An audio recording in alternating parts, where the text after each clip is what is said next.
Hello மக்களே, welcome to Sellur இ சேவை info channel. இங்க பாருங்க, இந்த 200 யூனிட் இலவச மின்சாரம் பத்தின நியூஸ் இப்போ ரொம்ப ரொம்ப முக்கியமான ஒரு அப்டேட். நாங்க உங்களுக்காக இந்த மாதிரி பயனுள்ள தகவல்களை தொடர்ந்து சொல்லிக் கொண்டே இருப்போம். அதனால கொஞ்சம் நம்ம செல்லூர் இ சேவை இன்ஃபோ சேனலை சப்ஸ்கிரைப் பண்ணுங்க நண்பா. அப்பதான் நம்ம போடுற ரொம்ப யூஸ்ஃபுல்லான விஷயங்கள் உங்களுக்கு உடனே நோட்டிஃபிகேஷனா கிடைக்கும். எங்களுக்கும் அது கொஞ்சம் ஹெல்ப்பா இருக்கும். சரி, கொஞ்சம் கூட தாமதிக்காம நம்ம விஷயத்துக்குள்ள போயிடலாமா? பகுதி 1. புதிய மின்சார திட்டம், புதிய அரசு அறிவிப்பு. முதலமைச்சர் பதவி ஏற்றதும் போட்ட முதல் கையெழுத்து இந்த 200 யூனிட் இலவச மின்சார திட்டம் தாங்க. ஆனா இந்த அறிவிப்பு வந்ததுல இருந்து மக்கள் மத்தியில ஏகப்பட்ட குழப்பங்கள் ஓடிக்கிட்டு இருக்கு. இப்போ உங்க எல்லாருக்கும் இருக்கிற ஒரு பெரிய டவுட் என்னன்னா, நிஜமாவே 100 யூனிட் ஃப்ரீயா இல்ல 200 யூனிட்ஸ் ஃப்ரீயா, இது யாருக்கு கிடைக்கும், எப்ப இருந்து நடைமுறைக்கு வரும் அப்படின்னு நிறைய கன்ஃபியூஷன்ஸ் இருக்குல்ல. கவலையே படாதீங்க, இப்போ இதை நம்ம ரொம்ப தெளிவா புரிஞ்சுக்கலாம். இந்த குழப்பங்களுக்கெல்லாம் முற்றுப்புள்ளி வைக்கிற ஒரு மேஜிக் நம்பர் இருக்கு. அதுதான் 500. ஆமாங்க, தமிழக அரசின் புதிய அறிவிப்புப்படி 2 மாதத்துக்கு சேர்த்து மொத்தம் 500 யூனிட்டுக்குள்ள கரண்ட் யூஸ் பண்றவங்களுக்கு மட்டும்தான் இந்த 200 யூனிட் ஃப்ரீ கிடைக்கும். பகுதி 2. யாருக்கு கிடைக்கும்? இபி பில் கணக்கீடு. யாருக்கெல்லாம் இந்த 200 யூனிட் கிடைக்கும், அந்த கால்குலேஷன் எப்படி வேலை செய்யுதுன்னு இப்போ ரொம்ப சிம்பிளா பார்க்கலாம். உதாரணத்துக்கு, நீங்க உங்க வீட்ல ஒரு 450 யூனிட் யூஸ் பண்ணீங்கன்னா அதுல 200 யூனிட் உங்களுக்கு முற்றிலும் ஃப்ரீ. மீதமுள்ள 250 யூனிட்டுக்கு மட்டும் பில் கட்டினா போதும். ஆனா ஒருவேளை நீங்க 700 யூனிட் யூஸ் பண்ணிட்டீங்கன்னு வைங்க, உங்களுக்கு இந்த புதிய திட்டம் செட் ஆகாது. பழைய திட்டப்படி 100 யூனிட் ஃப்ரீயா கழிச்சிட்டு மீதமுள்ள 600 யூனிட்டுக்கு நீங்க கட்டாயமா பில் கட்ட வேண்டியிருக்கும். சரி, இதனால யாரெல்லாம் பெனிஃபிட் ஆக போறாங்க? கம்மியா கரண்ட் யூஸ் பண்ற middle class family, small house users, pension வாங்குற குடும்பங்கள், அப்புறம் நம்ம வில்லேஜ் மக்கள் எல்லாருக்கும் இதுல நல்ல பெனிஃபிட் கிடைக்கும். சொல்லப்போனா 500 யூனிட்டுக்கும் கம்மியா பயன்படுத்துற சுமார் 2.23 கோடி மக்கள் இதனால நேரடியாக பயன்பெறுவாங்கன்னு அரசாங்க தரவுகள் சொல்லுது.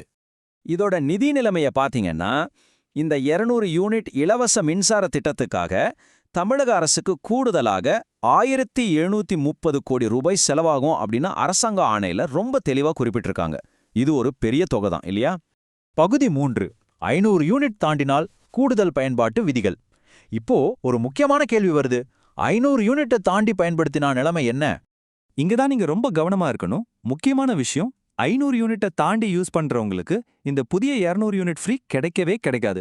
அவங்களுக்கு பழைய 100 யூனிட் ஃப்ரீ ஸ்கீம் மட்டும் அப்படியே கண்டினியூ ஆகும். அதுல எந்த மாற்றமும் இல்ல. அதனால உங்க மின் பயன்பாட்டை கொஞ்சம் கவனமா பாத்துக்கிறது ரொம்பவே அவசியம். அதே நேரத்துல நாமளும் கொஞ்சம் பொறுப்போட நடந்துக்கணும். ஃப்ரீன்னு சொல்லிட்டு தேவையில்லாம கரண்ட் வேஸ்ட் பண்ணக்கூடாது இல்லையா? ஃபேன், லைட், ஏசி எல்லாத்தையும் உங்க தேவைக்கேற்ப மட்டும் யூஸ் பண்ணுங்க. மின்சாரத்தை மிச்சப்படுத்துறது உங்க பணத்தை மட்டும் இல்ல, நம்ம மாநிலத்தோட வளர்ச்சியும் காப்பாத்தும். பகுதி 4. சிங்கப்பெண் மற்றும் டாஸ்மாக் முக்கிய அறிவிப்புகள். ஓகே, மின்சார திட்டத்தை பத்தி இப்போ ரொம்ப தெளிவா பார்த்துட்டோம். அடுத்து முதலமைச்சர் கையெழுத்திட்ட மற்ற 2 முக்கியமான கொள்கை அறிவிப்புகளை பத்தியும் நாம கண்டிப்பா தெரிஞ்சுக்கணும்.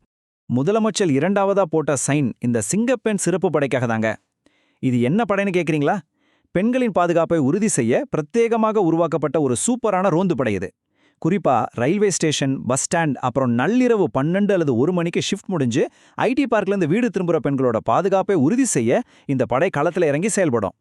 அடுத்ததா 3வது மிக முக்கியமான அறிவிப்பு, கோவில், ஸ்கூல், காலேஜ், பஸ் ஸ்டாண்ட் இந்த மாதிரி இடங்கள்ல இருந்து 500 மீட்டருக்கு பக்கத்துல இருக்கக்கூடிய டாஸ்மாக் கடைகளை வெறும் 2 வாரத்துக்குள்ள மூடணும் அப்படின்ற ஒரு அதிரடி உத்தரவை அரசு வெளியிட்டிருக்காங்க.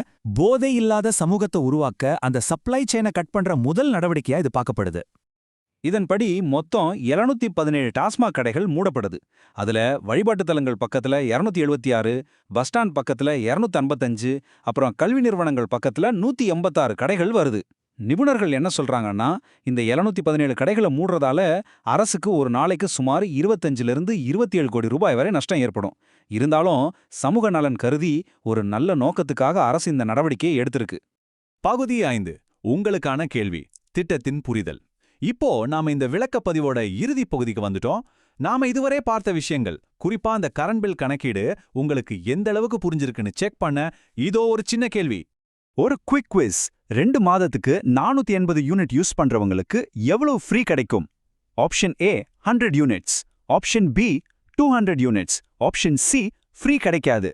இந்த கொஸ்டினுக்கு யார் கரெக்டா ஆன்சர் பண்றாங்கன்னு பாப்போம். உங்க பதில கமெண்ட்ல சொல்லுங்க. பெஸ்ட் கமெண்ட்டை நாங்க பின் பண்றோம்.